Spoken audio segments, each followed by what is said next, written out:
Hello students, welcome back to our YouTube channel easy maths with PN sir.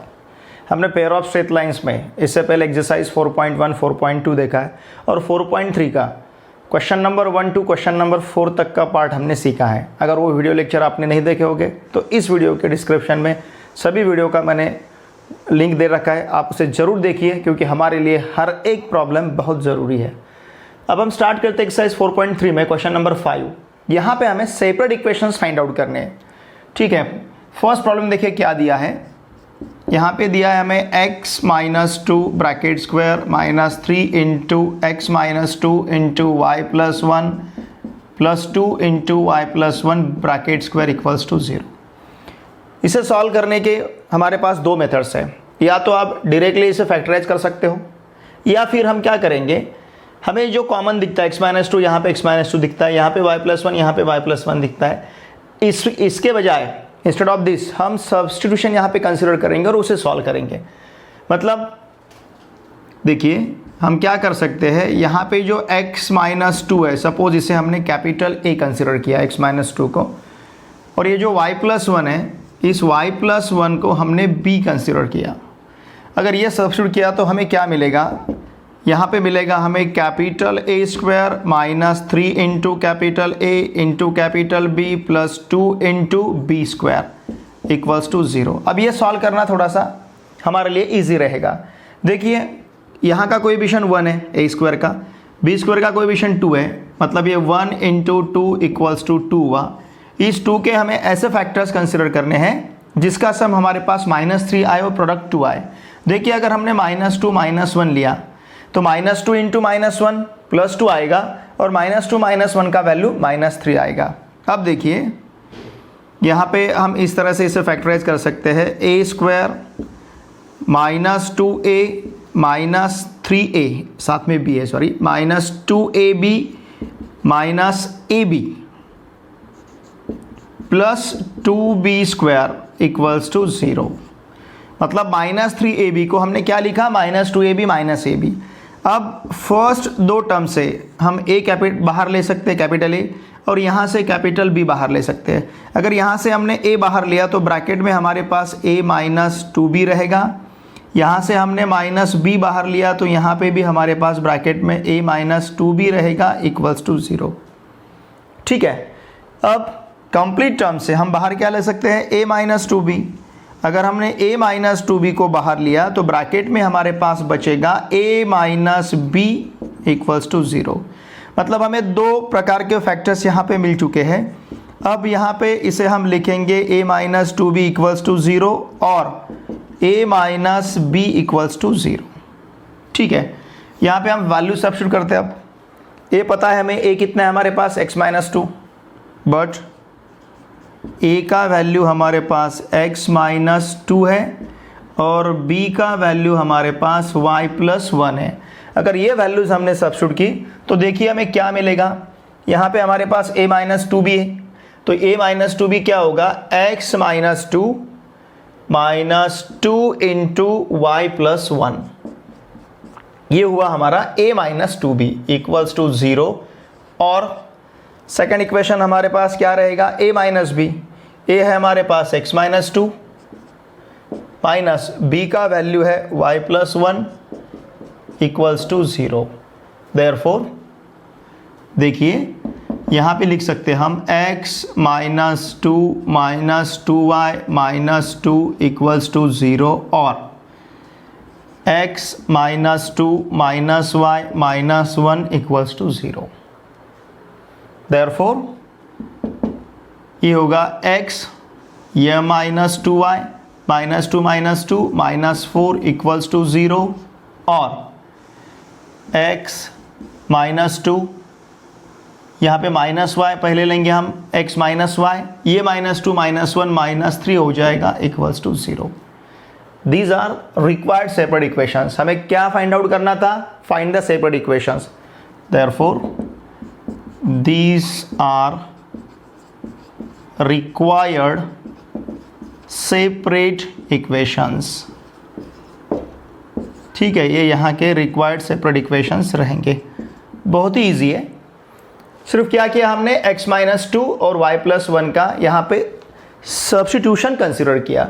अब इसी तरह से problem second हमें सॉल्व करना है, इसमें कुछ दिक्कत नहीं रहेगी आपको। देखिए प्रॉब्लम सेकंड में हमें क्या दिया है, सेकंड में भी हम सब्स्टिट्यूशन यहाँ पे कंसिडर कर सकते हैं। क्या रहेगा हमारा सॉल्यूशन, एक बार हम प्रॉब्लम लिख लेते हैं। सेकंड में 10 into x plus 1 bracket square plus x plus 1 into y minus 2 minus 3 into y minus 2 bracket square equals to 0 दिया है। ठीक है, अब यहाँ पे हम सब्स्टिट्यूट क्या करेंगे, जैसे पहले प्रॉब्लम में लिया था, यहाँ पे x plus 1 equals to capital A रखेंगे और y minus 2 equals to capital B रखेंगे। तो ये प्रॉब्लम हमारा इस तरह से दिखेगा, 10a square plus ab minus 3b square equals to 0। ठीक है, ये हुआ हमारा प्रॉब्लम। अब देखिए 10 इंटू माइनस 3 अगर लेते हैं तो ये मिलेगा हमें माइनस 30। ये माइनस 30 के हमारे दो फैक्टर्स इस तरह से हमें लेने हैं कि जिसका सम, यहाँ ए बी का कोएफिशिएंट देखिए कितना है 1, जिसका सम 1 आए। तो देखिए अगर सपोज हमने +6 और -5 लिया तो इन दोनों का प्रोडक्ट -30 मिलेगा। ठीक है, और इन दोनों का अगर सम हमने लिया 6 + -5 तो इसका आंसर हमें 1 मिलेगा। समझ रहे ना आप, 6 इंटू -5 -30 मिलेगा और 6 - 5 का वैल्यू 1 मिलेगा। तो यहाँ पे 10a स्क्वायर, ये जो प्लस ab है इसे लिख सकते हैं हम 6ab minus ab, sorry minus 5ab minus 3b square equals to 0। अब इन दोनों में से और इन दोनों में से हम कॉमन ले पाएंगे। इन दोनों में से हमें क्या लेना है कॉमन, 10 और 6 है, इसमें से 2 कॉमन आएगा। यहाँ पे a स्क्वायर है, यहाँ पे ab है, a बाहर आएगा तो हमारे पास ब्रैकेट में बचेगा 5a प्लस 3b। समझ रहे ना आप। अब यहाँ से हम माइनस b बाहर ले सकते हैं तो यहाँ पे भी हमारे पास बचेगा 5a plus 3b equals to 0। Therefore first bracket है हमारा 5a plus 3b into second bracket है हमारा 2a minus b equals to 0। Therefore 5a plus 3b equals to 0 और 2a minus b equals to 0। लेकिन हमारे पास a और b का value क्या है, a इक्वल्स टू हमारे पास है x प्लस 1 और b का वैल्यू है y माइनस 2। ठीक है, ये अगर वैल्यू हमने रीसब्स्टिट्यूट कर दिए देखिए तो हमारे पास क्या रहेगा, इसे हमें रीसब्स्टिट्यूट करना है तो यहाँ पे मिलेगा हमें 5 इंटू a का value x plus 1 plus 3 into b का value y minus 2 equals to 0 और ठीक है, फिर 2 इंटू a का वैल्यू x प्लस 1 माइनस यहाँ पे आएगा y माइनस 2 इक्वल्स टू 0। ये हुए हमारे इक्वेशंस। अब देखिए 5 से मल्टीप्लाई करेंगे तो 5x plus 5 plus 3y minus 6 equals to 0 और सेकंड इक्वेशन क्या आएगा 2x plus 2 minus y plus 2 equals to 0। इस तरह से हमारे पास दो इक्वेशन आए। अब इसे हम लिख पाएंगे 5x plus 3y minus 11, sorry minus 1 ही आएगा, plus 5 minus 6 minus 1 equals to 0 और यहाँ पे आएगा 2x minus y plus 4 equals to 0। देखिए इस प्रकार से हमें दो सेपरेट इक्वेशंस यहाँ पे मिले, 5x plus 3y minus 1 equals to 0 equation है, दूसरा इक्वेशन है 2x minus y plus 4 equals to 0। हम क्या लिखेंगे, देयरफॉर दीज आर रिक्वायर्ड, हमें क्या फाइंड आउट करना था, सेपरेट इक्वेशंस ये यहाँ के रिक्वायर्ड सेपरेट इक्वेशंस रहेंगे। क्वेश्चन नंबर 5 बहुत ही सिंपल है। क्या करना था हमें, सिर्फ दिए हुए जो इक्वेशंस है, इन इक्वेशन में जो सेपरेट लाइंस प्रेजेंट है उन सेपरेट लाइन को हमें फाइंड आउट करना था। Find the separate equations of the lines. तो ये सेपरेट इक्वेशंस रहेंगे, these are required separate equations. चाहे तो आप यहाँ पे आगे लिख सकते हो ऑफ लाइंस, ठीक है ना, लाइन के सेपरेट इक्वेशन रहेंगे। ये है हमारा क्वेश्चन नंबर 5। हमें k का वैल्यू फाइंड आउट करना है अगर दिए हुए equations pair of lines represent करते हैं। अब equation pair of lines represent करता है मतलब इस इक्वेशन ने दो कंडीशन सेटिस्फाई करनी चाहिए। इससे पहले देखा है हमने, एक condition ABC plus 2FGH minus AF square minus BG square minus CA square equals to 0, और दूसरा कंडीशन है हमारे पास H square minus AB greater than और इक्वल्स टू 0। ठीक है, हमारा पर्पज़ यहाँ पे सिर्फ k का वैल्यू फाइंड आउट करना है, तो इसलिए हम एक ही कंडीशन अगर यूज़ करके k का वैल्यू फाइंड आउट करेंगे तो दूसरी कंडीशन की तरफ हमें जाने की ज़रूरत नहीं है। ठीक है, अब देखिए हमें फर्स्ट क्या दिया है, 3x square plus 10xy plus 3y square plus 16y plus k equals to 0। इसको हम कंपेयर करेंगे, कंपेयरिंग विथ किसके साथ हमें कंपेयर करना है, pair of lines, joint equation of pair of lines not passing through origin. मतलब इक्वेशन रहेगा हमारे पास ax square plus 2hxy plus by square plus 2gx plus 2fy plus c equals to 0। अगर हम वैल्यू कंसिडर करेंगे, compare करेंगे तो a का वैल्यू 3 मिलेगा, ट्वाइस h इक्वल्स टू 10 मिलेगा, तो h इक्वल्स टू 5 रहेगा। ठीक है, फिर इसके बाद b इक्वल्स टू हमारे पास 3 है, 2g इक्वल्स टू 0 है, यहाँ पे x का टर्म नहीं है, x का टर्म यहाँ पे नहीं दिखता है, मतलब 2g 0 है, 2g 0 है तो 0 g का वैल्यू हमें 0 मिलेगा। फिर 2f इक्वल्स टू 16, मतलब f का वैल्यू हमें 8 मिलेगा, और c का वैल्यू हमारे पास k है। इस तरह से हमने इक्वेशन कंपेयर करके, इक्वेशन साथ कंपेयर करके a, h, b, g, f, c इन सभी का वैल्यू यहाँ पे फाइंड आउट किया है।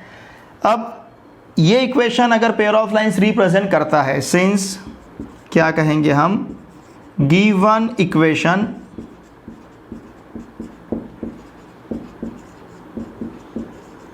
रिप्रेजेंट पेयर ऑफ लाइंस, दिया हुआ equation pair of lines represent करता है, इसका मतलब कौन सा कंडीशन, इसका मतलब ABC plus 2FGH minus AF square minus BG square minus CH square कितना रहना चाहिए, 0। तो यहाँ पे अब वैल्यू सब्स्टिट्यूट करेंगे, A का वैल्यू हमारे पास 3 है, फिर इसके बाद B का वैल्यू भी हमारे पास 3 है, और C इक्वल्स टू K है। ठीक है, प्लस 2 इंटू F हमारे पास 8 है, G का वैल्यू 0 है और H का वैल्यू 5 है, ये कंप्लीट टर्म तो हमारा 0 हो जाएगा, माइनस AF, A का वैल्यू हमारे पास 3 है और F का वैल्यू 8 है, तो 3 into 8 square, minus BG, B हमारे पास 3 है लेकिन G हमारे पास 0 है तो इसका स्क्वायर हो जाएगा, माइनस C हमारे पास K है और H का वैल्यू हमारे पास 5 है, तो K into 5 square equals to 0 लेना है हमें। बहुत सिंपल है, सिर्फ कैलकुलेशन देखने। अब 3 इंटू 3 इंटू K, ये मिलेगा हमें 9K। ये टर्म तो हमारा 0 हो जाएगा। यहाँ पे 8 square 64 into 3 it will be 192 आएगा। ठीक है, ये टर्म हमारा 0 हो जाएगा क्योंकि 0 का स्क्वायर तो 0 मिलेगा। 5 का स्क्वायर 25 इंटू K, तो ये हो जाएगा हमारे पास माइनस 25K इक्वल्स टू 0।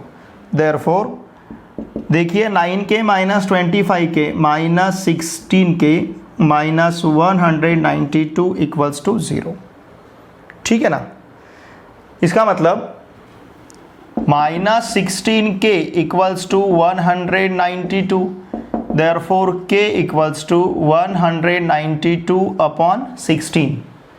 अगर हम 16 से डिवाइड करते हैं तो 16 1 जा 16 होगा, तो रहेगी हमारे पास 32 हो जाएंगे, और 16 2 जा 32, तो यहाँ पे हमारे पास आंसर आएगा 12।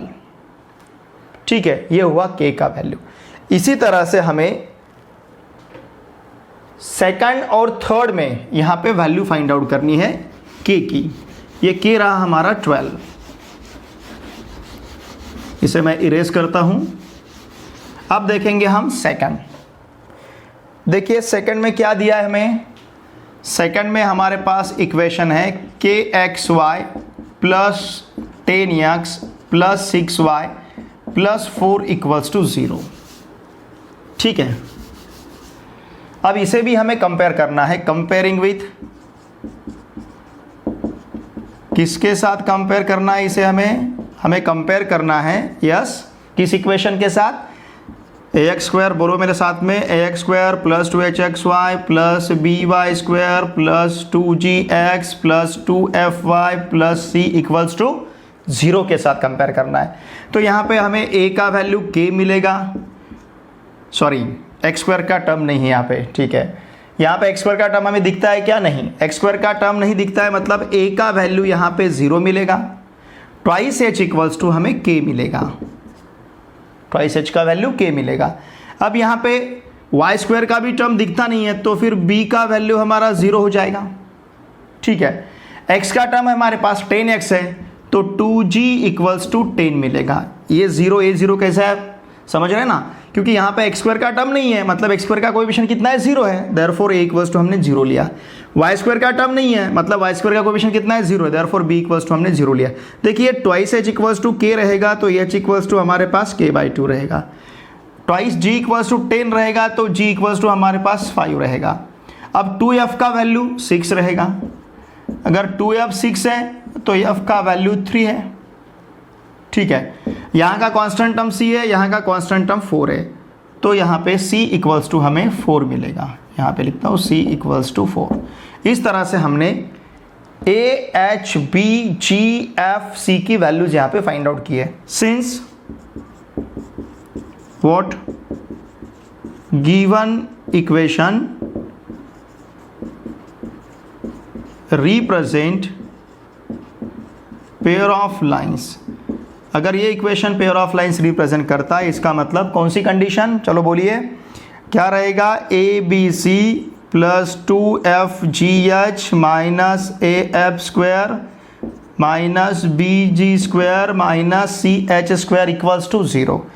अब देखिए a का वैल्यू 0 है, b का वैल्यू भी 0 है, लेकिन c का वैल्यू 4 है। फर्स्ट टर्म तो हमारा 0 हो गया, प्लस 2, f का वैल्यू 3 है, z का वैल्यू 5 है, और k का वैल्यू h का वैल्यू k/2 है, माइनस अगेन a का वैल्यू 0 है, f 3 है हमारा, तो 3 स्क्वायर, ये तो 0 ही बनेगा, ठीक है ना, minus bg square, minus b भी हमारा 0 है, 0 इंटू 5 स्क्वायर, लेकिन ये तो 0 ही बनेगा। फिर इसके बाद minus cs square minus 4 into h हमारे पास k/2 है, तो ये k/2 का स्क्वायर बनेगा। समझ रहे, बहुत सिंपल है, सिर्फ हमने यहाँ पे वैल्यू सब्स्टिट्यूट की है। अब देखिए फर्स्ट टर्म हमारा 0 होगा, ये 2 इस 2 के साथ कैंसिल किया, यहाँ पे फर्स्ट टर्म 0 मिला, प्लस 3 इंटू 5 15, ये 15k मिला हमें, ये टर्म हमारा 0 हो जाएगा, ये टर्म भी हमारा 0 हो जाएगा। अब यहाँ पे क्या मिलेगा, 4 into k square by 4 equals to 0। ये 4 इस 4 के साथ कैंसिल हुआ, तो हमें इक्वेशन मिला है 15k minus k square equals to 0। ठीक है ना, देखिए यहाँ से अगर हमने k बाहर लिया तो ब्रैकेट में हमारे पास बचेगा 15 minus k equals to 0, therefore k equals to 0 रहेगा, या 15 माइनस k इक्वल्स टू 0 रहेगा, इसका मतलब k इक्वल्स टू 0 रहेगा, या फिर k इक्वल्स टू 15 रहेगा। इस तरह से हमारे पास k की 2 वैल्यू आई है। अब ये दोनों भी वैल्यू हमारे लिए एक्सेप्टेबल है क्या, ये हमें देखना पड़ेगा। देखिए अगर k हमने यहाँ पे 0 रखा, k अगर 0 रख दिया तो इक्वेशन क्या बनेगा, 10x plus 6y plus 4 equals to 0। k अगर हमारा 0 होता है तो हमारे पास इक्वेशन रहेगा 10x plus 6y plus 4 equals to 0, और 10x plus 6y plus 4 equals to 0 pair of lines का इक्वेशन है क्या, नहीं, क्योंकि हमें क्या कहा गया है, find the value of k कब, if the following equation represent a pair of lines. ये दिया हुआ इक्वेशन पेयर ऑफ लाइंस अगर रिप्रेजेंट करता है तो के का वैल्यू फाइंड आउट करना है, मतलब ये definitely pair of lines represent करेगा। और अगर के आप 0 रखते हो तो पेयर ऑफ लाइन नहीं रहेगा, सिर्फ एक ही लाइन रहेगा। तो इसलिए हम यहां पे क्या कहेंगे, but k equals to 0 is not acceptable. ये एक्सेप्टेबल वैल्यू नहीं रहेगा, देयरफॉर k का वैल्यू सिर्फ हम क्या कंसिडर करेंगे, 15। ठीक है, इस तरह से प्रॉब्लम सेकंड हमारा कंप्लीट हुआ है 6 में। अब देखिए प्रॉब्लम थर्ड, ये भी आपको इसी तरह से सॉल्व करना है। क्या दिया है प्रॉब्लम थर्ड हमें, देखिए थर्ड यहाँ पे हमें दिया गया है x² plus 3xy plus 2y² plus x minus y plus k equals to 0। देखिए बच्चों, मुझे बहुत सारे बच्चों के कमेंट्स आ रहे हैं, स्टूडेंट्स के फ़ोन आ रहे हैं, व्हाट्सएप पे मैसेज करते हैं कि सर हमने पुरानी बुक्स, मतलब पिछले साल की जो बुक्स थी वो हमने यूज़ करनी चाहिए क्या।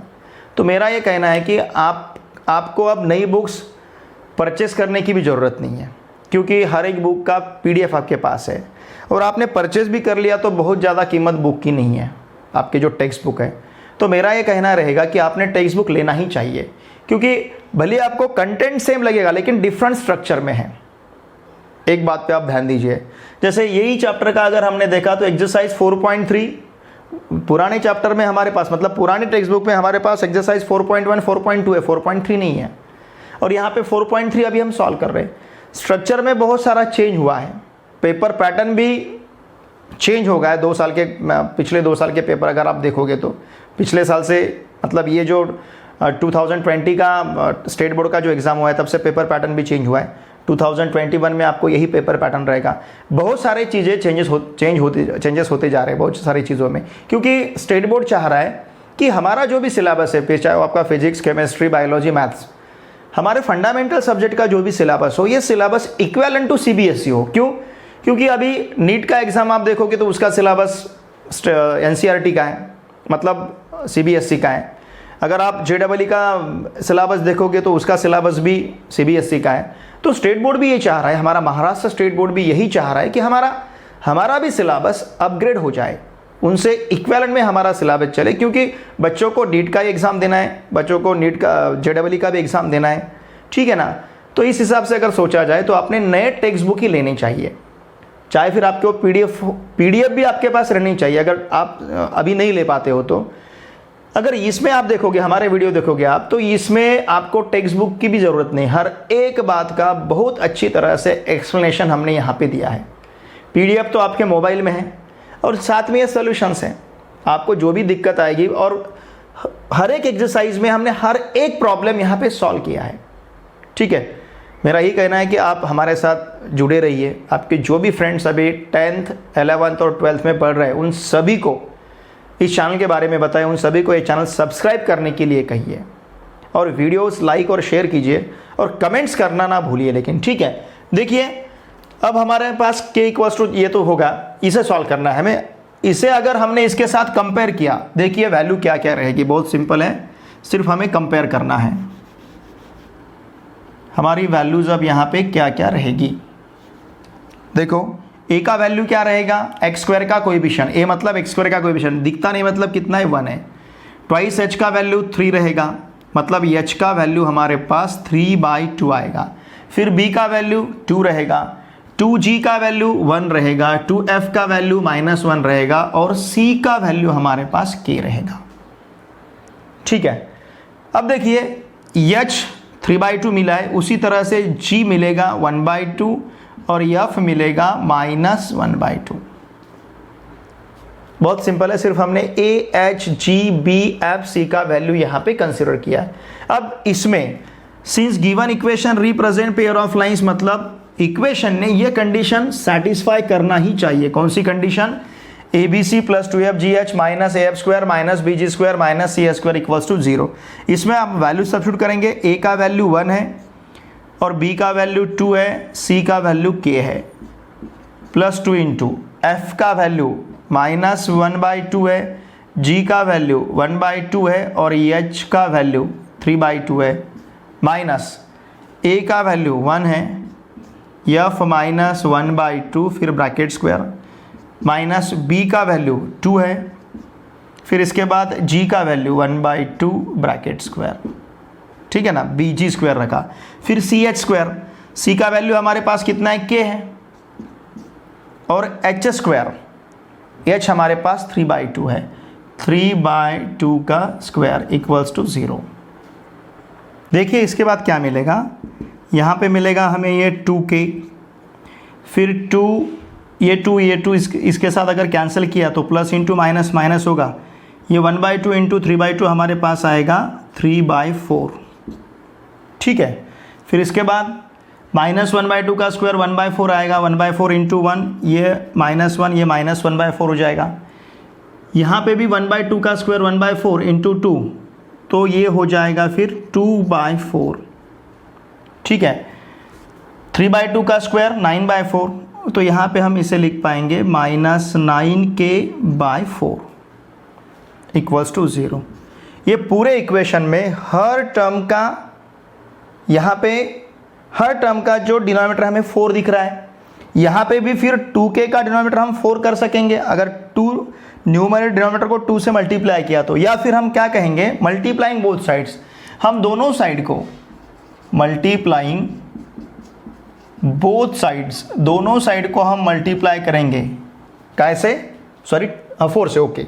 तो ये हो जाएगा हमारा, देखिए क्या होगा, 8k माइनस, फिर यहाँ का 4 कैंसिल होगा -3, यहाँ का 4 कैंसिल होगा -1, यहाँ का 4 कैंसिल होगा -2, यहाँ का 4 कैंसिल होगा -9k इक्वल्स टू 0।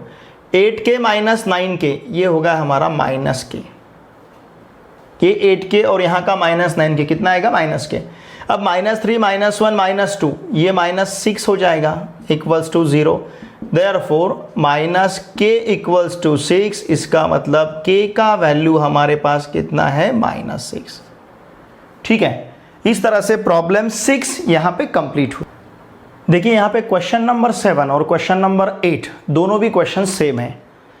जैसे क्वेश्चन नंबर 7 में और 8 में हमें p और q का वैल्यू फाइंड आउट करना है, पी क्यू, और यहाँ पे भी पी क्यू का वैल्यू फाइंड आउट करना है।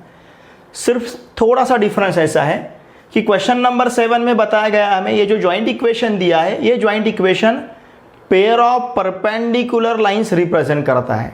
मतलब दो कंडीशंस है, एक पेयर ऑफ लाइन की कंडीशन, दूसरी परपेंडिकुलर लाइन की कंडीशन। क्वेश्चन नंबर 8 में यहाँ पे भी पी और क्यू का वैल्यू हमें फाइंड आउट करना है, लेकिन डिफरेंस कैसा है, देखिए यहाँ पे पेयर ऑफ परपेंडिकुलर लाइंस दिया था, यहाँ पे पेयर ऑफ पैरेलल लाइंस दिया गया है। मतलब यहाँ पे भी दो कंडीशंस है, एक पेयर ऑफ लाइंस की और दूसरी पैरेलल लाइन की। पेयर ऑफ लाइंस की कंडीशन हमें पता है, a b c plus 2fgh minus a f square minus b g square minus c s square equals to 0। ये हो गई पेयर ऑफ लाइंस की कंडीशन। परपेंडिकुलर लाइन की condition, coefficient of x square plus coefficient of y square equals to 0, मतलब a plus b equals to 0। और parallel line की condition h square minus a b equals to 0, ठीक है। इस तरह से ये कंडीशन यूज करके हम प्रॉब्लम 7 और प्रॉब्लम 8 यहाँ पे सॉल्व करेंगे। देखिए अब ये जो प्रॉब्लम 7 है इसका सॉल्यूशन देखते हैं हम। इक्वेशन क्या दिया है हमें यहाँ पे, p x square minus 8xy plus 3y square plus 14x plus 2y plus q equals to 0। इसे हम कंपेयर करेंगे, कंपेयरिंग विथ, किसके साथ कंपेयर करना है, इसे कंपेयर करना है हमें ax square plus 2hxy plus by square plus 2gx plus 2fy plus c equals to 0 के साथ, ठीक है।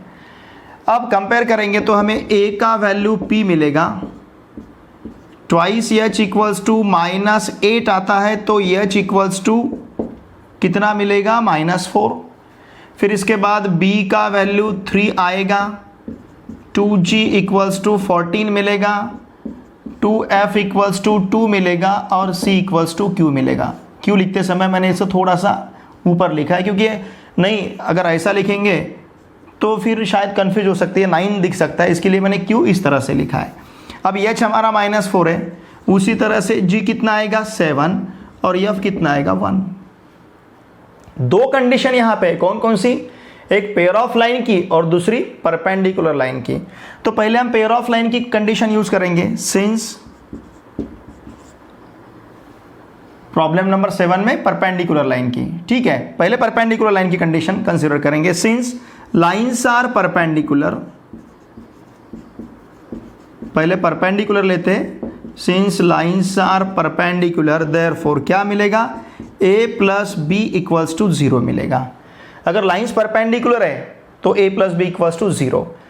ये पहले क्यों लिया, देखिए यहाँ पे a का वैल्यू हमें अननोन है, तो इससे पता चलेगा a का वैल्यू, मतलब p मिलेगा तो a का वैल्यू पता चलेगा, इसलिए हमने पहले परपेंडिकुलर लाइन का कंडीशन लिया। तो फिर यहाँ पे a का वैल्यू p, b का वैल्यू है +3 इक्वल्स टू 0, इसका मतलब p इक्वल्स टू हमें मिला -3। p का वैल्यू -3 है, दिस इम्प्लाइज a का वैल्यू भी हमें कितना मिलेगा, -3। क्यों, क्योंकि a इक्वल्स टू p है। ठीक है, हमने क्या किया, परपेंडिकुलर लाइन का कंडीशन लिया। अब लेंगे पेयर ऑफ लाइंस का कंडीशन। देखिए, सिंस गिवन इक्वेशन रिप्रेजेंट, दिया हुआ इक्वेशन क्या रिप्रेजेंट करता है, पेयर ऑफ लाइंस,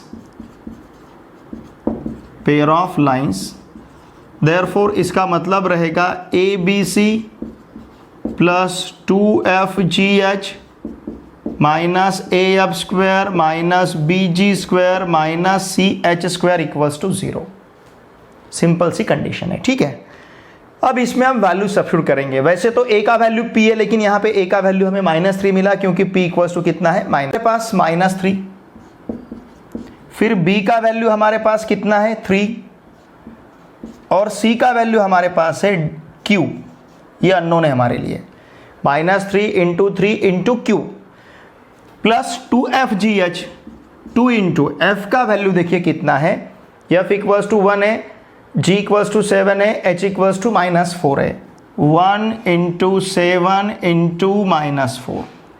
उसके बाद AF square minus AF square, a का वैल्यू -3 आया है, -3 इंटू F1, ये होगा 1 square, minus BG square, b का वैल्यू 3 है और g का वैल्यू हमारे पास 7 है, तो ये 7 स्क्वायर आएगा। ठीक है, इसके बाद CH स्क्वायर, c का वैल्यू कितना है, q, c इक्वल्स टू हमें q मिला है। फिर h इक्वल्स टू कितना है हमारे पास, AFGH, h का वैल्यू -4 है, -4 स्क्वायर। ठीक है, इस तरह से हमने वैल्यू यहाँ पे सब्स्टिट्यूट किया। अब आगे हमें इसे सॉल्व करना है। -3 इंटू 3 इंटू क्यू, ये हो जाएगा -9q। ठीक है ना। फिर इसके बाद 2 इंटू 7 14, 14 इंटू -4, ये होगा -56।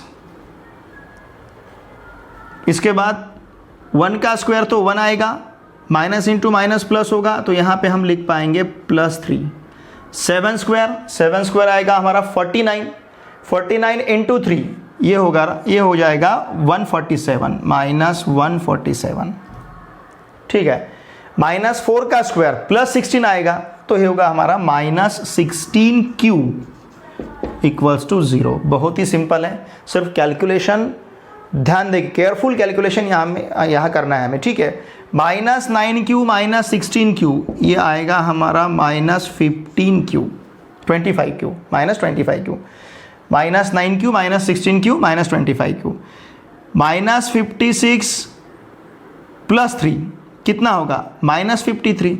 देखिए -147 और फिर ये -53, मतलब दोनों का सम लेना है। 3 + 7 10, यहाँ पे 6 हो जाएगा, 4 + 6 ये हो जाएगा 10, फिर 0 आएगा, यहाँ पे 1 आएगा, और फिर 1 + 1 ये हमारा 2 हो जाएगा, ये -200 आएगा। -25q इक्वल्स -200 इक्वल्स टू 0, तो फिर ये रहेगा -25q equals to 200, therefore q equals to 200 upon -25, तो q का वैल्यू मिला हमें -8। ठीक है, ध्यान दीजिए, बहुत ही सीरियसली हमें कैलकुलेशंस यहाँ पे करने हैं, क्योंकि एक आधी भी अगर हमारी गलती होती है तो आगे पूरा प्रॉब्लम हमारा गलत हो जाएगा।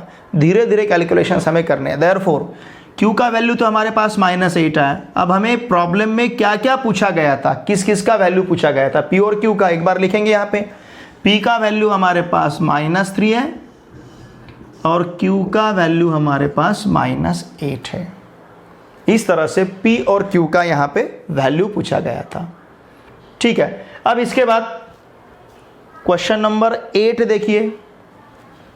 क्वेश्चन नंबर 8 में जो इक्वेशन दिया है उसे हम कंपेयर करेंगे। यहीं पे लिखता हूं मैं, इसे इरेज करके। क्या है देखिए, क्वेश्चन नंबर 8 का इक्वेशन इसी तरह से सॉल्व करना है।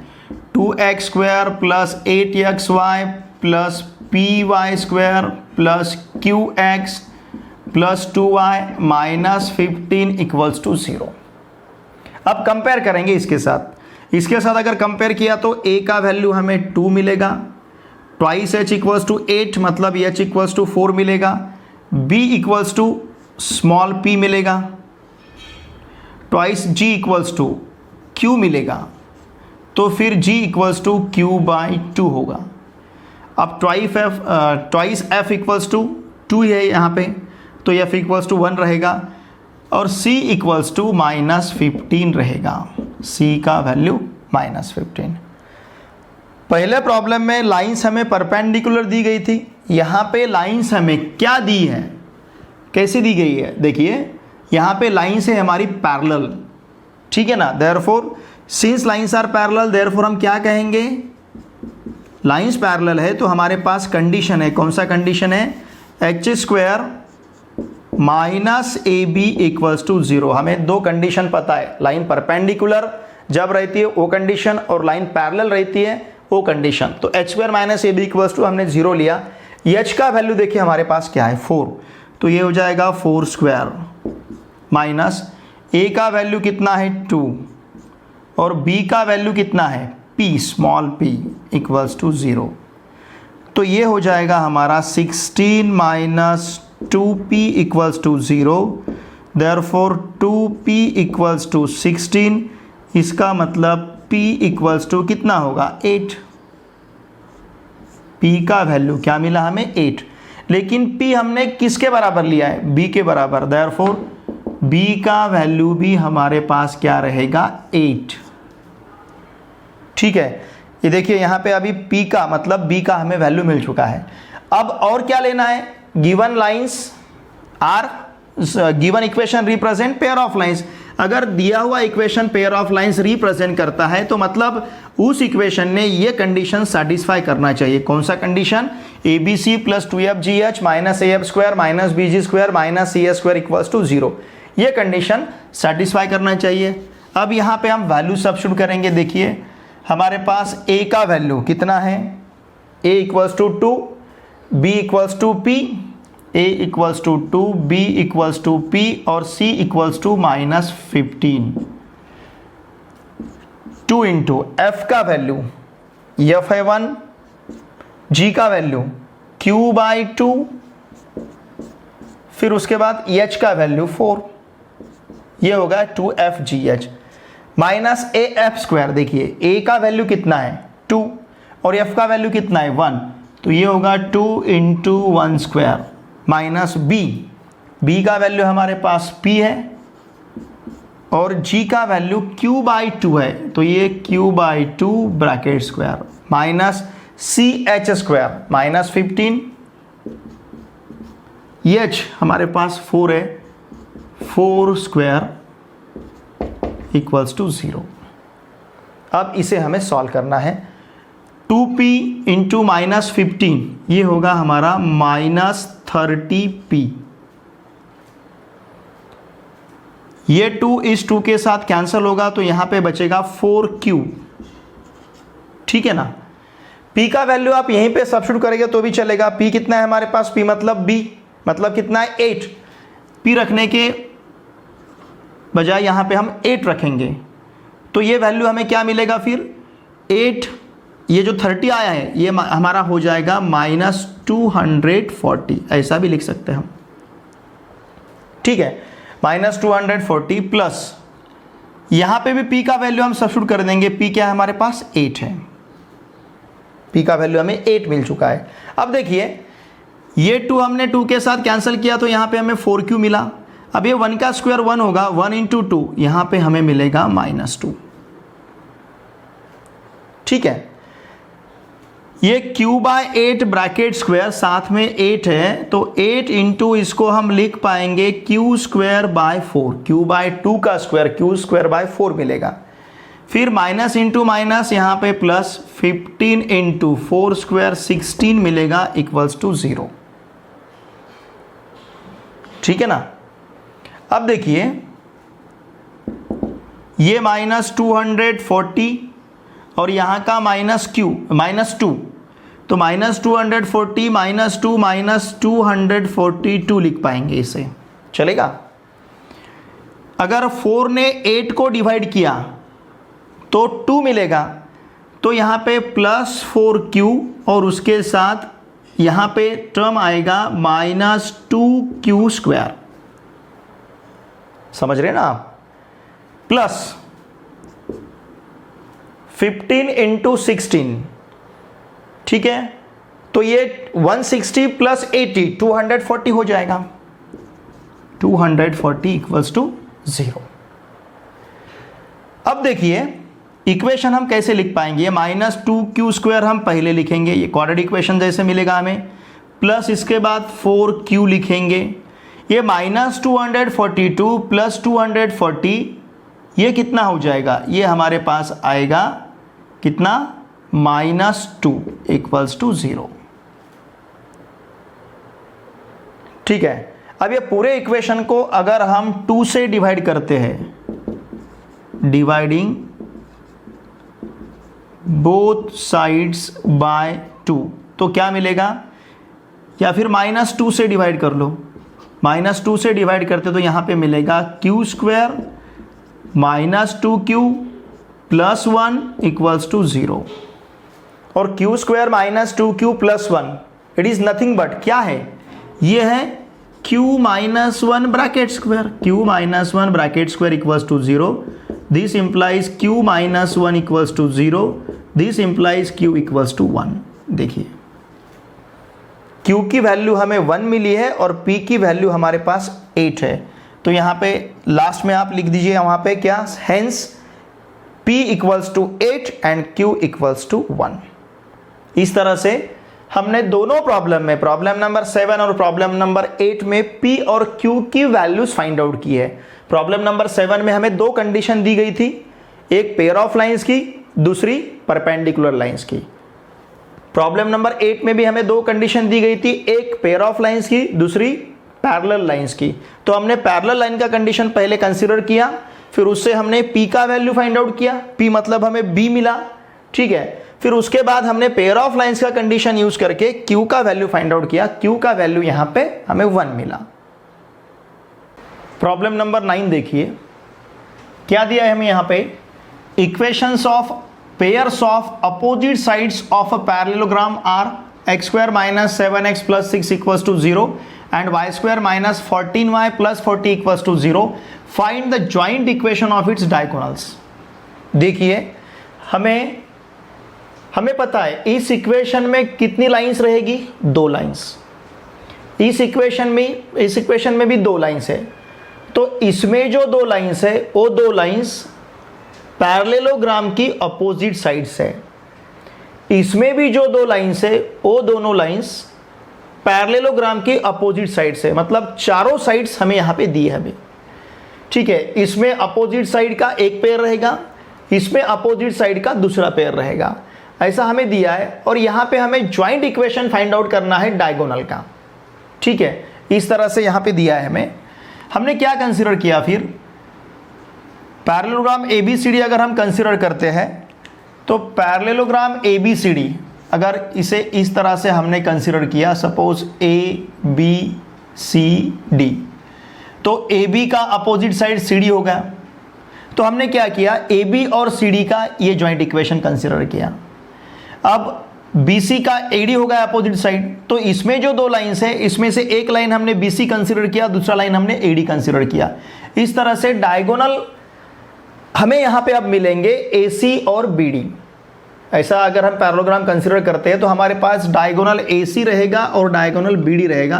तो इन दोनों डायगोनल का हमें ज्वाइंट इक्वेशन फाइंड आउट करना है। हम क्या करेंगे, देखो ये जो है इसके हम सेपरेट इक्वेशन फाइंड आउट करेंगे और इसके भी हम सेपरेट इक्वेशन फाइंड आउट करेंगे।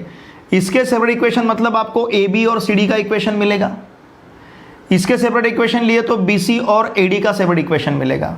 ठीक है, तो ऐसा फिर हमने यहाँ पे कंसीडर किया है। देखिए हमने x² - 7x + 6 = 0 इसे सेपरेट किया है फैक्टराइजेशन मेथड यूज करके। तो यहाँ पे हमें x = 1 और x = 6 मिलेगा। फिर y² - 14y + 40 = 0 को हमने सेपरेट किया, यहाँ पे मिलेगा y = 4 और y = 10। अब देखिए हमने क्या कंसिडर किया, सपोज AB, क्योंकि इसमें दो लाइन हमने कंसिडर किए थे AB और CD, इसमें से ये लाइन को हमने AB नाम दिया और इसको CD। उसी तरह से इसको हमने BC कहा और इसको हमने, ये BC रहेगा, BC का अपोजिट यहाँ पे AD आएगा। ठीक है ना, BC का अपोजिट यहाँ पे AD आएगा। तो इस तरह से हमारे पास इसमें दो लाइन है और इसमें दो लाइन है। ये पैरेललोग्राम हमने यहाँ पे ड्रॉ किया है। अब ये x = 1 मतलब लाइन कैसा रहेगा, पैरेलल टू y एक्सिस, 1 से पास होगा। ये 1 2 3 4 5 6 ऐसा लिया हमने। x = 1 ये लाइन होगा, x = 6 ये लाइन रहेगा, दोनों भी लाइन y एक्सिस को पैरेलल रहेंगे। फिर ये लाइन रहेगा हमारा y = 10 ये, और ये रहेगा हमारा y = 4। इस तरह से हमने चारों लाइन कंसीडर किए हैं। अब ये चारों लाइन मिला के जो पैरेललोग्राम यहाँ पे फॉर्म हुआ है, उस पैरेललोग्राम के इस तरह से हमने वर्टाइसेस लिए A B C D। अब ये पॉइंट भी कौन कौन से लाइन का पॉइंट ऑफ इंटरसेक्शन है, x = 1 का और y = 4 का। ये y = 4 और x = 1, इसलिए B मिला हमें 1, 4, x 1 है और y 4 है। ये पॉइंट C किस किस का पॉइंट ऑफ इंटरसेक्शन है, x = 6 इस लाइन का, देखिए x = 6 इस लाइन का और y = 4 इस लाइन का, इसलिए हमने यहाँ पे पॉइंट ऑफ इंटरसेक्शन C के कोऑर्डिनेट्स कंसीडर किए 6, 4। अब पॉइंट A किस किस का पॉइंट ऑफ इंटरसेक्शन है, y = 10 का और x = 1 का, x = 1 का और y = 10 का। तो ये रहा हमारा capital A 1 10 point. Similarly D हमारा y = 10 और x = 6 का पॉइंट ऑफ इंटरसेक्शन है, तो D यहाँ पे है 6, 10। इस तरह से हमें वर्टाइसेस अभी मिले पैरेललोग्राम के। ये वर्टाइस कैसे मिले, इस ज्वाइंट इक्वेशन को हमने सेपरेट किया, इस ज्वाइंट इक्वेशन को हमने सेपरेट किया, x = 1 x = 6 दो लाइंस हमने ग्राफ में कंसीडर किए, फिगर में आप देख रहे हो। फिर y = 4 y = 10 ऐसे दो लाइंस हमने वहां पे ड्रॉ किए, और ये चारों लाइन के जो पॉइंट ऑफ इंटरसेक्शन है उससे हम बने हमारे vertices A B C D। अब क्या देखिए, अब हमारे पास डायगोनल AC है। ठीक है, ये हमारे 4 वर्टाइसेस हो गए। अब हमें डायगोनल AC का इक्वेशन फाइंड आउट करने के लिए हम यहाँ पे 2 पॉइंट फॉर्म यूज करेंगे इक्वेशन का। 2 पॉइंट फॉर्म क्या है हमारे पास, x - x1 / x2 - x1 = y - y1 / y2 - y1।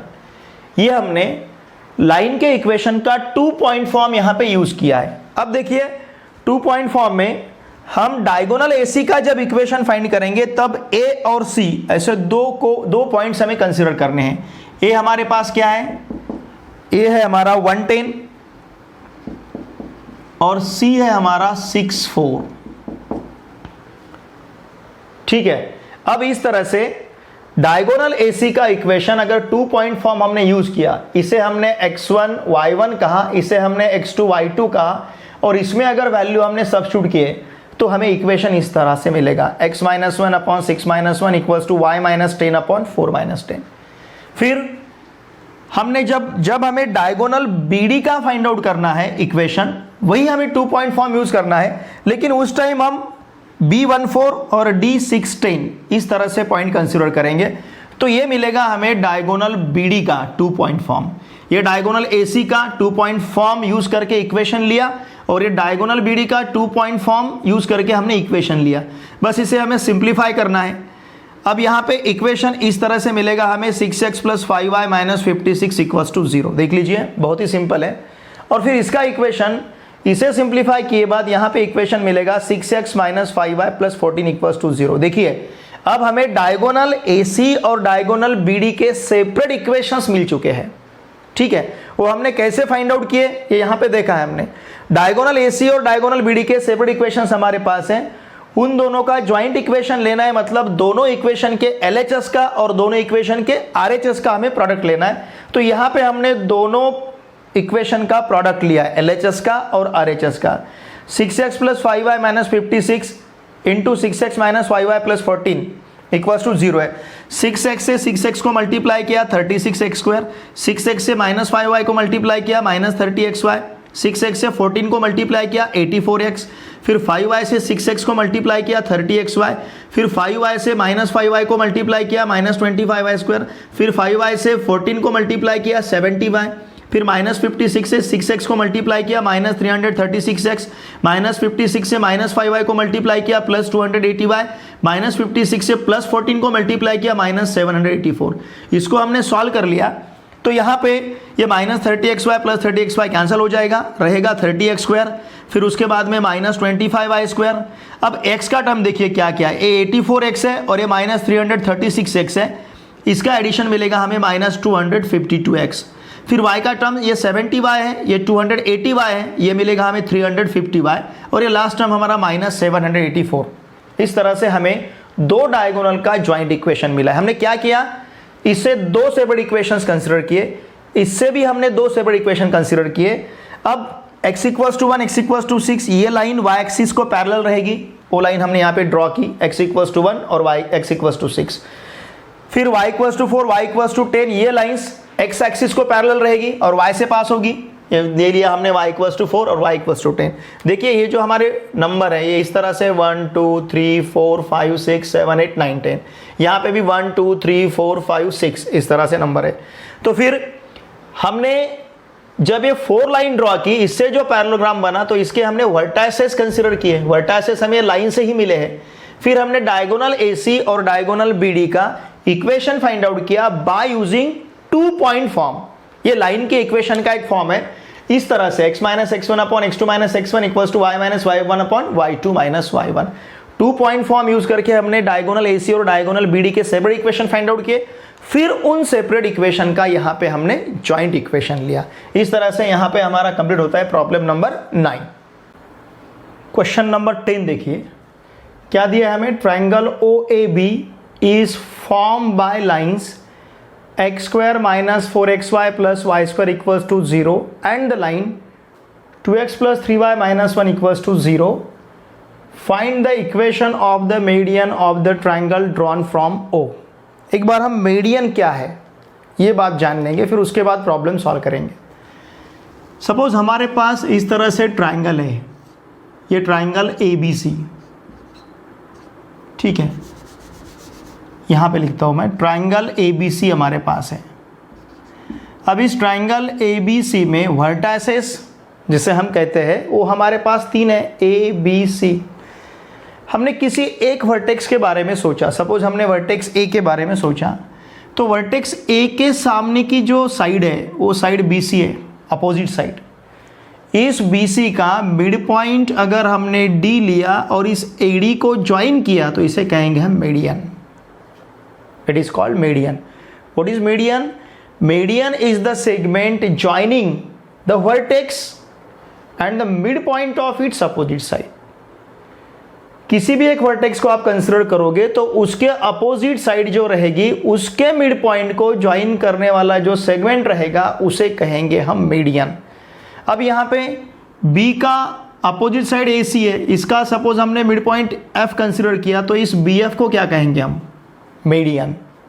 ठीक है, मीडियन पता चला आपको, median is the segment joining the vertex and mid point of its opposite side. तो हमें क्या करना है, find the equation of the median of the triangle. ऐसे मीडियन कितने रहेंगे, ट्राइंगल को 3 रहेंगे, वर्टेक्स A से, वर्टेक्स B से और वर्टेक्स C से पास होने वाले। हमें सिर्फ एक ही मीडियन का यहाँ पे इक्वेशन फाइंड आउट करना है। अब ये देखिए, ये जो ज्वाइंट इक्वेशन हमें दिखता है x² - 4xy + y² = 0, ये ज्वाइंट इक्वेशन हमारे पास ax² plus 2hxy plus by² equals to 0 इस लाइन के जैसा दिखता है। और ये लाइन जो हमारे पास है या फिर ये इक्वेशन जो हमारे पास है, ये इक्वेशन क्या है? Joint equation of pair of lines passing through origin. इसका मतलब इसमें जो दो लाइंस रहेंगी वो दोनों लाइंस ऐसे दो लाइन रहेंगी जो दोनों लाइंस ओरिजिन से पास होती है। इसमें जो भी लाइंस प्रेजेंट रहेंगी both lines are passing through origin. तो इसका मतलब इसमें से पास होने या इसमें जो लाइन प्रेजेंट है वो भी लाइन ओरिजिन से पास होगी। तो यहाँ पे हमने लाइन OA और लाइन OB उनको कंसिडर किया है। ठीक है, लाइन OA और लाइन OB हमने यहाँ पे लिखा भी है x² minus 4xy plus y² equals to 0 with the joint equation of the lines OA and OB। और ये जो लाइन हमें दिखती है ये लाइन लिया है हमने 2x plus 3y minus 1 equals to 0, line AB। तो अब देखिए अगर ये OD मीडियन है, if this OD is median, तो D हमारा A और B का मिड पॉइंट हो जाएगा, सेगमेंट AB का मिड पॉइंट हो जाएगा। मिड पॉइंट जो रहता है, मिड पॉइंट किसी भी सेगमेंट का जब आपको मिड पॉइंट फाइंड आउट करना है, मिड पॉइंट फॉर्मूला हमारे पास है, सपोज वर्टेक्स A है, वर्टेक्स B है और इस वर्टेक्स का मिड पॉइंट हमारे पास सपोज D है। तो जब भी हम मिड पॉइंट फाइंड करते हैं तो वर्टेक्स A का x coordinate plus vertex B का x कोऑर्डिनेट अपॉन 2, ये हो गया D का x कोऑर्डिनेट। तो इसी तरह से हमने point A x1 y1 consider किया है, point B x2 y2 consider किया है। तो इसका जो मिड पॉइंट D है वो किस तरह से रहेगा? पॉइंट A का x coordinate plus point B का x कोऑर्डिनेट अपॉन 2, तो ये हुआ x1 प्लस x2 अपॉन 2। समझ रहे आप? उसी तरह से हमें D का y कोऑर्डिनेट फाइंड आउट करना है। हम क्या करेंगे? पॉइंट A का y coordinate plus point B का y कोऑर्डिनेट अपॉन 2। तो ये D हमारा जो मिड पॉइंट है सेगमेंट AB का, हमें इस तरह से मिला है। अगर हमने इस पॉइंट D को फाइंड आउट किया, ये तो हमें पता है ये 0,0 रहेगा ओरिजिन, ये पता है, मतलब लाइन के ऊपर के हमें दो पॉइंट्स मालूम हो जाएंगे, पता हो जाएंगे। अगर ये दो पॉइंट्स हमारे लिए नोन रहे, हमें ये दो पॉइंट्स पता चले, तो फिर हम क्या करेंगे? 2 पॉइंट फॉर्म जो हमारे पास है y2 माइनस y1, या फिर आप इस तरह से ले सकते हैं, x से अगर हमने शुरुआत किया तो x minus x1 upon x2 minus x1 equals to y minus y1 upon y2 minus y1। ये 2 पॉइंट फॉर्म इक्वेशन यूज करके हम OD का मतलब मीडियन का इक्वेशन यहाँ फाइंड कर सकते हैं। और वही हमें करना है। हमें क्या करना है? Median, find the equation of the median of the triangle drawn from O, मतलब OD का हमें यहाँ पे इक्वेशन फाइंड करना है। तो हमने पहले यहाँ पे लिखा let D be the mid point of segment AB where A is x1 y1 B is x2 y2। तो हमारा D इस तरह से हो जाएगा, दोनों के x कोऑर्डिनेट का सम अपॉन 2, दोनों के y कोऑर्डिनेट का सम अपॉन 2। ये हमारा मिड पॉइंट फॉर्मूला है। ठीक है, अब यहाँ पे हमने ज्वाइंट इक्वेशन जो कंसिडर किया है, ये ज्वाइंट इक्वेशन OA और OB ऐसे दो लाइंस रिप्रेजेंट करता है, OA और OB। ठीक है ना। और फिर तीसरा जो इक्वेशन हमारे पास है 2x plus 3y minus 1 equals 0, इसमें तो 2 है। और एक जो इक्वेशन है, ये इक्वेशन हमने लाइन AB का कंसिडर किया है। देखिए अगर आपने A और B के बारे में सोचा तो this A present on A, एक तो लाइन इस लाइन पे 2x plus 3y minus 1 equals to 0 पे है, और इस ज्वाइंट इक्वेशन पे भी A प्रेजेंट है, मतलब। और उसी तरह से हमारा पॉइंट B, ये भी इस ज्वाइंट इक्वेशन पे प्रेजेंट है और ये लाइन पे प्रेजेंट है। तो हमने लिखा यहाँ पे points A and B satisfy the equation x² minus 4xy plus y² equals to 0 and 2x plus 3y minus 1 equals to 0। या तो हम कह सकते हैं यहाँ इसे साइमल्टेनियसली एट ए टाइम ये दोनों भी इक्वेशन इसने सेटिस्फाई करना चाहिए। ठीक है, साइमल्टेनियसली इसने दोनों भी इक्वेशन यहाँ पे सेटिस्फाई करनी चाहिए। अब देखिए, मतलब इन दोनों इक्वेशन को हम साथ में सॉल्व करेंगे। जैसे साइमल्टेनियस लीनियर इक्वेशन हम सॉल्व करते हैं, उसी तरह से इन दोनों इक्वेशन को हम साथ में सॉल्व करेंगे। तो ये जो 2x plus 3y minus 1 equals to 0 दिया है, इससे हमने x का वैल्यू लिया है। ये 2x equals to 1 minus 3y होगा, x equals to 1 minus 3y upon 2 मिलेगा। तो ये जो x का वैल्यू है, x का वैल्यू हम इस इक्वेशन में सब्स्टिट्यूट करेंगे। मतलब हम यहाँ पे क्या कर रहे हैं? दोनों इक्वेशन को एट ए टाइम सॉल्व कर रहे हैं, साइमल्टेनियसली सॉल्व कर रहे हैं। तो ये x equals to 1 minus 3y/2 हमने यहाँ पे सब्स्टिट्यूट किया। देखिए इसमें सब्स्टिट्यूट किए बाद इस तरह से हमने सब्स्टिट्यूट किया, फिर इसका एक्सपांशन लिया है, फिर यहाँ पे 4y से हमने इसे मल्टीप्लाई किया। अब यहाँ पे हमें दिखता है कि यहाँ पे इसका डिनोमिनेटर 2 है, तो हमने क्या किया, इसका डिनोमिनेटर सेम करना चाहा तो हमने इसको 2 से, न्यूमरेटर को 2 से मल्टीप्लाई किया, डिनोमिनेटर से 2 को मल्टीप्लाई किया, तो हमें मिला 8y माइनस 24y/4। यहाँ पे भी हमने न्यूमरेटर डिनोमिनेटर को 4 से मल्टीप्लाई किया, तो यहाँ मिलेगा 4y/4²।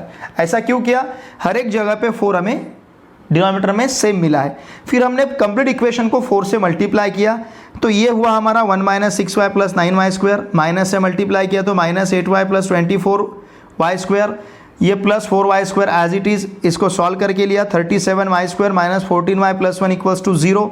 अब देखिए हमें पता है, जो आपने 10th स्टैंडर्ड में पढ़ा है, ये वैल्यू हमने कैसी ली है, हमने 10th स्टैंडर्ड में देखा है, अगर हमारे पास quadratic equation ax² plus bx plus c equals to 0 है, ये अगर क्वाड्रेटिक इक्वेशन है, तो इसके जो दो रूट्स रहते हैं उन रूट्स का सम, मतलब अल्फा प्लस बीटा लिया था आपने वहां पे, alpha plus beta equals to क्या रहता है, -b/a। इफ यू रिमेंबर, आपको ये बात याद होगी, ax² plus bx plus c equals to 0, this quadratic equation having two roots alpha and beta, तो उन रूट्स का सम हमारे पास आता है -b/a। उसी तरह से ये हमें क्वाड्रेटिक इक्वेशन दिखता है 37y² minus 14y plus 1 equals to 0। तो इस क्वाड्रेटिक इक्वेशन के रूट्स अगर हमने y1 और y2 कंसीडर किए, तो y1 plus y2 equals to क्या आएगा, -14/37। उसी तरह से तो यहाँ पे हमें 14/37 मिला है। अब ये y1 प्लस y2 जो है, देखिए y1 प्लस y2, ये y1 प्लस y2 मतलब ये है y1 प्लस y2, ठीक है ना, क्योंकि ये इसी लाइन पे प्रेजेंट है। अब ये y1 प्लस y2 को अगर हमने 2 से डिवाइड किया तो हमें मिलेगा ये d का y कोऑर्डिनेट, ये यहाँ पे लिखा हमने, y मतलब y कोऑर्डिनेट ऑफ d, और ये हमें 7/37 मिला है। अब देखिए ये जो पॉइंट d है, ये पॉइंट d इस लाइन पे प्रेजेंट है। कौन से लाइन पे प्रेजेंट है, 2x plus 3y minus 1 equals to 0, इस लाइन पे पॉइंट d प्रेजेंट है, इस लाइन पे। तो इसका मतलब इस पॉइंट d के कोऑर्डिनेट्स ने इस इक्वेशन को सैटिस्फाई करना चाहिए, सिंपल सी बात है। तो फिर ये y का जो 7/37 वैल्यू है, हमने यहाँ पे क्या लिखा, since d is on line 2x plus 3y minus 1 equals to 0, तो इसमें हम y का वैल्यू 7/37 सब्स्टिट्यूट कर सकते हैं, क्योंकि ये वैल्यू इस इक्वेशन को सैटिस्फाई करेगा। ये y इक्वल्स टू 7/37 सब्स्टिट्यूट करके हमने वैल्यू यहाँ पे फाइंड आउट किया है x का, ये मिला हमें 8/37। तो इस तरह से हमें पॉइंट मिला d 8/37, 7/37, इसका x कोऑर्डिनेट और y कोऑर्डिनेट हमने फाइंड आउट किया। अब हमें पॉइंट d पता है। अगर आपने लाइन OD देखा तो इस लाइन OD पे आपको दो पॉइंट्स मिले, कौन कौन से, O ये है 0,0, फिर d जो जस्ट हमने फाइंड आउट किया 8/37, 7/37। तो यहाँ पे यूज करेंगे हम 2 point form, x minus x1 upon x2 minus x1 equals to y minus y1 upon y2 minus y1। d हमारे पास क्या है, 8/37, 7/37। देखिए तो यहाँ पे हम x1 तो हमने 0 लिया, ये 0 हो जाएगा, 0 0। x2 हमने 8/37 लिया, सिमिलरली y1 हमने 0 लिया और y2 हमने 7/37 लिया। तो यहाँ पे मिलेगा x/8/37 minus y/7/37 equals to 0। ये टर्म को हम राइट हैंड साइड में ट्रांसफर करेंगे, तो यहाँ पे मिलेगा हमें 37x/8 इक्वल्स टू 37y/7। तो दोनों साइड का 37 कैंसिल होगा, हमारे पास आएगा x/8 equals to y/7, cross multiplication अगर लिया तो 7x इक्वल्स टू 8y, 7 को इधर ट्रांसफर किया, 8 को उधर ट्रांसफर किया, मतलब इक्वेशन मिला हमें 7x minus 8y equals to 0। इस तरह से यहाँ पे हमारा प्रॉब्लम नंबर 10 कंप्लीट हुआ है। ये प्रॉब्लम नंबर 10 में आपको फिगर यहाँ पे जो दिखता है वो डायग्राम बहुत ही हमारे लिए इंपॉर्टेंट है, उसके सिवा हम प्रॉब्लम यहाँ पे सॉल्व नहीं कर पाएंगे। अब देखिए एक्सरसाइज 4.3 का last problem, last question number 11। Find the coordinates of the points of intersection of the lines represented by x² - y² - 2x + 1 = 0। ये इक्वेशन में जो दो लाइंस प्रेजेंट है उन दो लाइन के पॉइंट ऑफ इंटरसेक्शन के कोऑर्डिनेट्स हमें फाइंड करने हैं, मतलब हमें पॉइंट ही फाइंड आउट करना है। देखिए अब हम इसे कैसे सॉल्व करेंगे। इक्वेशन क्या दिया है हमें, x² - y² - 2x + 1 = 0। इसके साथ हम कंपेयर करेंगे, कंपेयरिंग विथ, किसको कंपेयर करते हैं, ax² + 2hxy + by² + 2gx + 2fy + c = 0। इस पूरे चैप्टर में हमारे पास दो ही ज्वाइंट इक्वेशन है। एक है ऐसे दो लाइन का जो दोनों लाइंस ओरिजिन से पास होती है, उसका ज्वाइंट इक्वेशन सिर्फ हम इतना लेते हैं, = 0, ax² + 2hxy + by² = 0। और ये दूसरा है, ये ऐसी दो लाइंस रिप्रेजेंट करेगा जो दोनों लाइंस ओरिजिन से पास नहीं होती है। It is the joint equation of pair of lines not passing through origin. और इतने वैल्यूज इक्वल्स टू अगर 0 आया तो ऐसे दो लाइन का ज्वाइंट इक्वेशन रहेगा जो ओरिजिन से पास होती है। ठीक है, अभी हमें क्या करना है, इसमें जो दो लाइंस प्रेजेंट है उसका पॉइंट ऑफ इंटरसेक्शन फाइंड करना है। इसके लिए हम इसके साथ इसे कंपेयर कर रहे हैं। कंपेयर करके हमें वैल्यूज क्या क्या मिलेगी। देखिए यहाँ पे x² का कोएफिशिएंट 1 है, दिखता नहीं, मतलब यहाँ पे a है तो a का वैल्यू हमें 1 मिलेगा। यहाँ पे xy का टर्म नहीं दिखता है तो फिर उसका कोएफिशिएंट 0 हो जाएगा, इसलिए हम 2h = 0 लेते हैं। अब y² का कोएफिशिएंट यहाँ पे -1 है तो b = हमारे पास -1 रहेगा। 2gx, 2g = यहाँ पे x का कोएफिशिएंट -2 है, ठीक है ना, 2g = -2। 2f, y का टर्म यहाँ पे एब्सेंट है, मतलब 2f का वैल्यू फिर 0 होगा। और कांस्टेंट टर्म हमारे पास 1 है, c = 1। तो देखिए हमें h 0 मिला है, g -1 है और f 0 है। h g f हमें 0 0 h 0 मिला है, g -1 मिला है और f 0 मिला है। अब हमें लेना है point of intersection. The point of intersection is, ये पॉइंट ऑफ इंटरसेक्शन हम कैसे लेंगे। देखिए हमें ये line pair of lines represent कर, ये equation pair of lines represent करता है, इसका एक कंडीशन हमारे पास है। कंडीशन लेते हैं हम abc + 2fgh - af² - bg² - ca² = 0। लेकिन वो कंडीशन किसका एक्सपांशन है, वो एक्सपांशन है हमारे डिटर्मिनेंट का। कौन सा डिटर्मिनेंट, जिसमें फर्स्ट रो हमारा ahg है, पता है आपको, सेकंड रो हमारे पास है hbf और थर्ड रो हमारे पास है gfc। इसके डायगोनल में abc आए हैं। ये डिटर्मिनेंट भी बहुत सिंपल है याद रखने के लिए, इसके डायगोनल में abc आए हैं, यहाँ h, यहाँ h, यहाँ g, यहाँ g और यहाँ f रहेगा, hh, gg और ff। ठीक है, अब यही डिटर्मिनेंट यूज करके हमें पॉइंट ऑफ इंटरसेक्शन यहाँ पे लेना है। हम क्या करेंगे, ये जो पहला कॉलम है, ये पहला कॉलम आगे जाके रिपीट करेंगे, यहाँ पे a h g, इस तरह से हमने उसको रिपीट किया है। अब लेंगे हम यहाँ पे पॉइंट ऑफ इंटरसेक्शन। वो किस तरह से लेते, देखिए पॉइंट ऑफ इंटरसेक्शन जो यहाँ पे लेना है हमें, मतलब x कोऑर्डिनेट और y कोऑर्डिनेट लेना है। तो देखिए इन दोनों के प्रोडक्ट से इन दोनों का प्रोडक्ट माइनस करना है, मतलब क्या मिलेगा, ab - h²। दोनों प्लेसेस, दोनों कोऑर्डिनेट का denominator ab - h², x coordinate का और y कोऑर्डिनेट का। ठीक है, अब ये न्यूमरेटर हम कैसे लेंगे, देखिए याद रखने के लिए मैं बता रहा हूँ आपको। इसके न्यूमरेटर हम इस तरह से लेंगे, इन दोनों में से इन दोनों का प्रोडक्ट माइनस करना है, मतलब hf - bg यहाँ पे लिखेंगे।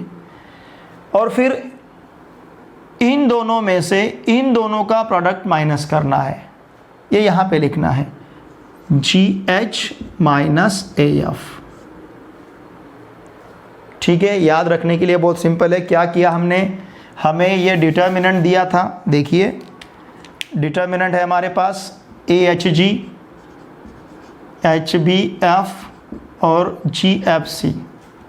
ठीक है, हमने क्या किया, फर्स्ट कॉलम रिपीट किया यहाँ पे AHG, फिर उसके बाद इसका डिनोमिनेटर हमने कैसे लिया, इन दोनों के प्रोडक्ट से इन दोनों का प्रोडक्ट माइनस किया।